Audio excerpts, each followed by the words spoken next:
It began like any other mission, a launch planned with precision, a countdown measured in seconds, and a spacecraft rising into the sky with a force so controlled it almost felt routine, because by 2003 spaceflight, at least on the surface, no longer carried the same sense of uncertainty it once did. It had become something familiar, something expected, something that looked safe.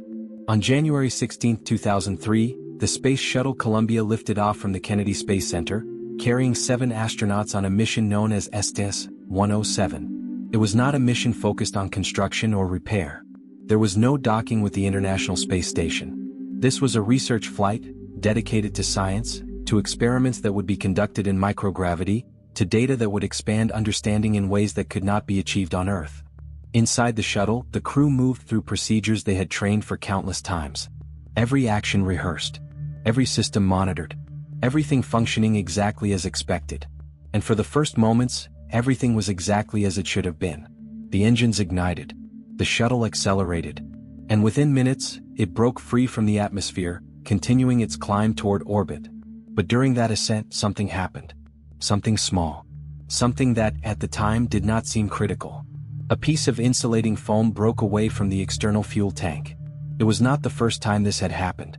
Foam shedding had been observed on previous missions. It was known. It was documented. It was considered a maintenance issue, not an immediate threat. But this time was different. The foam did not simply fall away. It struck the shuttle, specifically the left wing, at a speed that, while not extreme by orbital standards, was still significant enough to cause damage. But from the ground, from the control rooms where engineers watched the launch through cameras and data feeds, the event did not immediately trigger alarm. It was seen. It was noted. But it was not fully understood. Because nothing appeared wrong. The shuttle continued its ascent. Systems remained stable. No immediate failure followed. And in spaceflight, immediate failure is often what demands attention. Delayed consequences are harder to detect. Once in orbit, the mission proceeded normally. The crew began their work, conducting experiments, documenting results, following the schedule that had been carefully planned before launch. From their perspective, everything was functioning as expected. There was no sign of danger. No indication that anything during launch had compromised the safety of the shuttle. On the ground, however, some engineers began to take a closer look at the foam strike.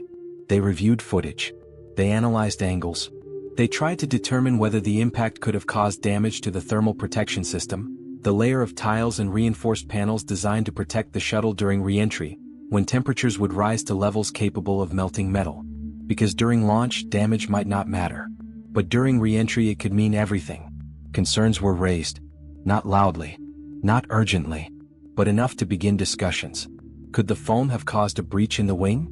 Could it have damaged the protective surface enough to allow heat to enter during descent? And if it had, what could be done? The problem was not just uncertainty. It was limitation. The shuttle had no system to repair such damage in orbit. No way to inspect the wing closely. No safe method to alter the mission if a serious issue was confirmed. And so, the question became not just what had happened, but what could be done about it. Some engineers requested additional imaging, asking for high-resolution photographs from ground-based telescopes or military satellites, hoping to get a clearer view of the wing. But those requests did not move forward with urgency. Partly because the risk was not fully understood. Partly because previous foam strikes had not led to disaster. And partly because the mission itself was already underway, following its planned timeline. Inside the shuttle, the crew continued their work. Experiments were completed. Data was collected. Days passed without incident. And with each passing day, the concern on the ground did not disappear, but it also did not escalate to a level that would change the course of the mission. Because nothing had gone wrong. Not yet. And in complex systems, the absence of visible failure often reinforces the belief that everything is under control. The mission moved toward its final phase. Reentry. The moment when the shuttle would return to Earth, passing through the atmosphere at high speed, generating extreme heat across its surface, relying entirely on its protective systems to survive the descent. From the outside, it would look like a streak of light crossing the sky. From the inside, it would be a controlled return. Routine. Predictable. Safe. But only if everything was intact. Only if the thermal protection system had not been compromised. Only if the small event during launch had not created a weakness that would only reveal itself under the most extreme conditions. And that was the uncertainty that remained. Not visible. Not confirmed. but present. Because what had happened during those first moments of flight had not been fully resolved. It had been observed. It had been discussed. But it had not been fully understood. And as the shuttle prepared to come home, that uncertainty moved with it, unnoticed by those inside, underestimated by those on the ground, waiting for the one moment where it would no longer remain hidden. Because in spaceflight, the most dangerous problems are not always the ones that fail immediately. They are the ones that wait. And in spaceflight, the most dangerous problems are not always the ones that fail immediately. They are the ones that wait. As the mission continued in orbit, the crew of the Space Shuttle Columbia followed their schedule with precision, moving from one experiment to another, documenting results, communicating with ground control, and operating in an environment that, to them, remained stable and predictable. There were no alarms, no warnings, no signs that anything during launch had created a threat that would follow them all the way back to Earth. On the ground, however, the discussion about the foam strike did not disappear. It stayed in the background, revisited in meetings, analyzed through limited data, and debated among engineers who understood that even small damage to the thermal protection system could have serious consequences during reentry. The challenge was not just technical. It was psychological. Foam shedding had happened before. It had been observed on previous missions without catastrophic results. Over time, it had become something expected, something categorized as a known issue rather than an immediate danger. And when a problem becomes familiar, it often becomes easier to accept. That acceptance shaped the response. Engineers reviewed the available footage again and again, trying to estimate the size of the foam piece, the angle of impact, and the possible damage it could have caused. Some believed the risk was minimal. Others were less certain. Requests were made for clearer imagery of the left wing, hoping to confirm whether any significant damage had occurred. High-resolution imaging from external sources could have provided answers, or at least reduced uncertainty. But those requests did not gain traction. Not because they were unnecessary, but because they were not seen as urgent enough to disrupt the mission. The shuttle was already in orbit. The crew was safe for the moment. And there was no established procedure to respond even if damage was confirmed. That reasoning became a quiet conclusion. Even if there was damage, nothing could be done. And when action is not possible, concern often loses its momentum. Inside mission control, conversations shifted. The foam strike remained part of the discussion, but it did not dominate it. Attention returned to the mission objectives, to the experiments being conducted, to the timeline that had been carefully planned. And so, the mission continued. Days passed. The crew completed their work, unaware of the ongoing analysis on the ground, unaware that their safety was being debated in meetings where conclusions were based on incomplete information. From their perspective, everything was normal. That normality was reinforced by silence. No warning was given. No concern was communicated. Because without confirmation, without certainty, there was no decision to act. And so, nothing changed. But the physics of reentry would not depend on decisions made on the ground. It would depend on the condition of the shuttle. As the mission approached its final phase, preparations for reentry began. Systems were checked. Procedures were reviewed. The descent path was calculated with precision, as it had been for every mission before. Reentry is one of the most critical phases of any spaceflight. As the shuttle re-enters the Earth's atmosphere, it encounters extreme aerodynamic forces and temperatures that can exceed 1,500 degrees Celsius. The thermal protection system, composed of specialized tiles and reinforced panels, is designed to absorb and deflect that heat, protecting the structure beneath. Under normal conditions, it works perfectly. But it depends on one thing: integrity. If even a small section is compromised, heat can penetrate areas not designed to withstand it. And once that process begins, it does not stop. It accelerates. And it spreads. As Columbia prepared for re-entry, everything appeared normal from the outside. Systems reported expected values. Communications were clear. There was no indication, no signal, no alarm that pointed to a critical issue. But the damage, if it existed, was not something that would reveal itself until the shuttle encountered the full force of atmospheric re-entry. And that moment was approaching. The crew strapped in, following procedures, preparing for descent, unaware that the most dangerous part of their mission was not behind them, but directly ahead. On the ground, mission control monitored every step. Data streams flowed in. Parameters were checked continuously. Everything looked as it should. But there was one variable that could not be measured directly: the condition of the left wing. And as Columbia began its descent toward Earth, entering the upper layers of the atmosphere, that uncertainty moved from theory into reality. Because whatever had happened during launch was about to be tested under the most extreme conditions possible. And this time there would be no delay. As the Space Shuttle Columbia began its re-entry on February 1, 2003, everything followed a sequence that had been repeated on previous missions. The angle of descent was precise, the speed carefully controlled, and the shuttle entered the upper atmosphere exactly as planned. From the ground, it appeared as a bright streak moving across the sky, a familiar sight that marked the return of a spacecraft completing its mission. Inside, the crew followed procedures step by step. Systems were monitored. Communications remained steady. There was no immediate indication that anything was wrong.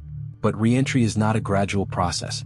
It is a transition from space into an environment where forces increase rapidly, where heat builds across the surface of the shuttle, where every component is pushed to its limits. And in those conditions, even a small weakness can become critical. As Columbia descended, the air around it compressed and heated, creating a plasma layer that surrounded the shuttle. Temperatures along the leading edges of the wings began to rise dramatically, as expected, as designed. But inside the left wing, something different was happening. Where the foam strike had occurred during launch, the protective layer was no longer intact. A breach, small but significant, allowed superheated air to enter areas that were never meant to be exposed. At first, the change was subtle. Sensors inside the wing began to register rising temperatures. Not extreme at first, but higher than normal. Data was transmitted to Mission Control, where it was observed, noted, and compared against expected values. It did not immediately trigger alarm. Because anomalies happen. Because not every deviation leads to failure. But as the shuttle continued its descent, those readings began to change more rapidly. Temperature increased, then increased again. And then, systems inside the wing started to respond in ways that could no longer be ignored. In Mission Control, engineers noticed the data. Discussions began. Questions were asked. Was this a sensor issue? A temporary fluctuation? Or something more serious? Inside the shuttle, the crew remained focused on their procedures. There was no indication yet that a structural problem was developing.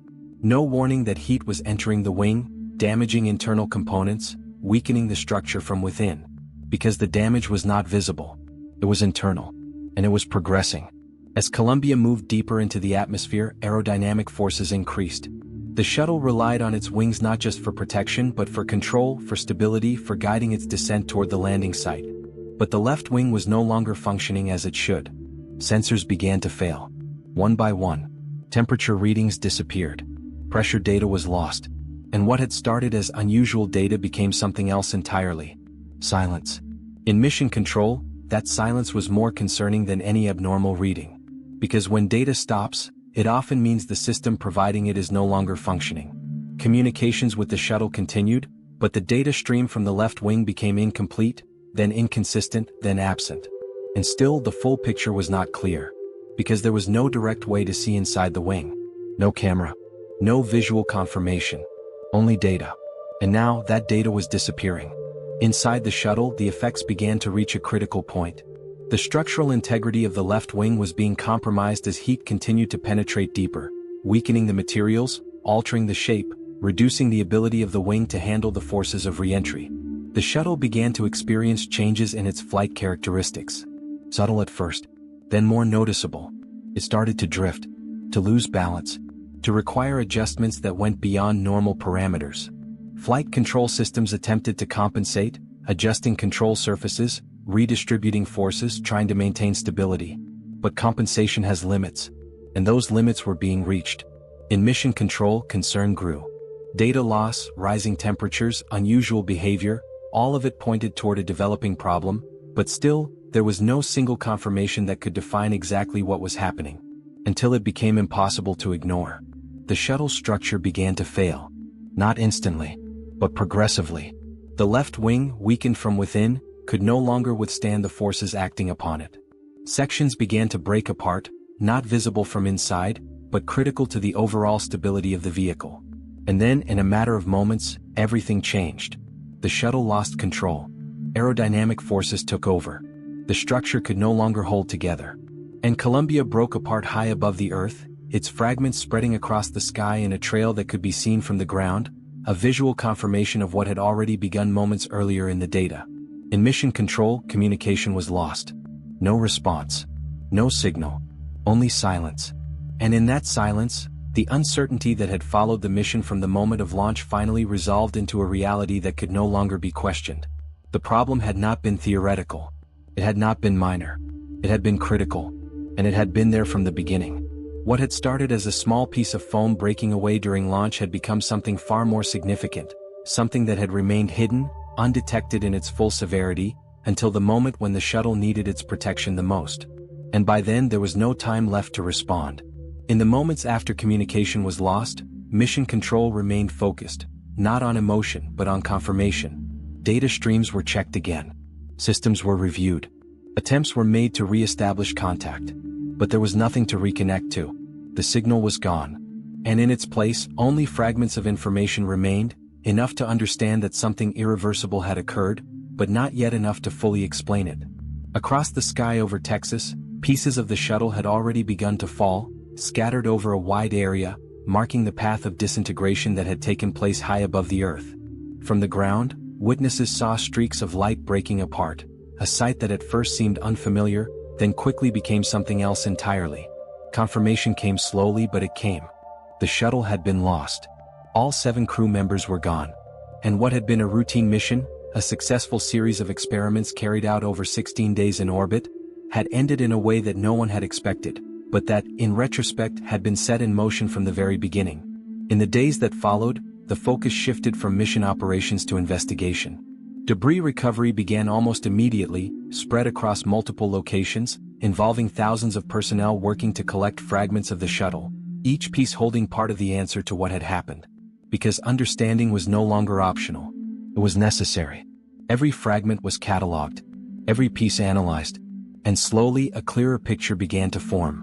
The damage to the left wing was confirmed. The foam strike during launch had created a breach in the reinforced carbon-carbon panel along the leading edge. During reentry, that breach allowed superheated air to enter the wing, destroying internal structures and ultimately leading to the failure of the entire shuttle. The physical cause was identified, but the investigation did not stop there. Because the question was not only how it happened, but why it had not been prevented. The findings revealed something deeper than a single failure. It was not just the foam. It was the response to it. Foam shedding had become normalized over time, treated as an acceptable risk rather than a critical threat. Previous missions had experienced similar events without catastrophic results, and that history had shaped expectations, influencing decisions in ways that reduced the sense of urgency. Requests for additional imaging had not been pursued. Concerns had not been escalated. And the possibility of serious damage had not been fully addressed while there was still time to evaluate it more clearly. This was not a technical limitation alone. It was a systemic issue. A combination of assumptions, communication gaps, and decision-making processes that allowed a known risk to remain unresolved. The investigation concluded that the disaster was not caused by a single event, but by a chain of factors, each one contributing, each one aligning at the wrong moment. The foam strike, the lack of detailed inspection, the absence of contingency options, the normalization of risk. Together, they created a situation where a preventable issue became a catastrophic failure. And that realization changed everything. NASA implemented significant reforms. Inspection procedures were improved. On-orbit repair capabilities were developed. Protocols for imaging and damage assessment were strengthened. Communication structures were revised to ensure that concerns could be raised and addressed without being dismissed or delayed. Because the lesson was clear. Success does not eliminate risk. It can sometimes hide it. And in systems as complex as spaceflight, hidden risks are often the most dangerous. The loss of Columbia became more than a tragedy. It became a turning point. A moment that forced change not only in technology but in culture, in how decisions were made, how concerns were handled, and how uncertainty was treated. Because uncertainty, when ignored, does not disappear. It remains, waiting, until the moment when it can no longer be ignored. The mission of STS-107 achieved its scientific objectives. The data collected remained valuable. The work completed in orbit was not lost. But the cost of that mission could not be measured in results alone. It was measured in what followed. In the changes that were made. In the awareness that remained. And in the understanding that even small events, if left unexamined, can lead to outcomes far greater than anyone expects. Because what began with a piece of foam, something that seemed minor, something that had happened before, ended in a way that redefined how risk would be understood moving forward. And even now, long after the debris was recovered and the investigation completed, the story of Columbia remains, not only as a record of what happened, but as a reminder of how easily control can be lost when assumptions replace certainty. Because in the end, it was not the absence of knowledge that led to disaster. It was the decision to accept uncertainty as safety.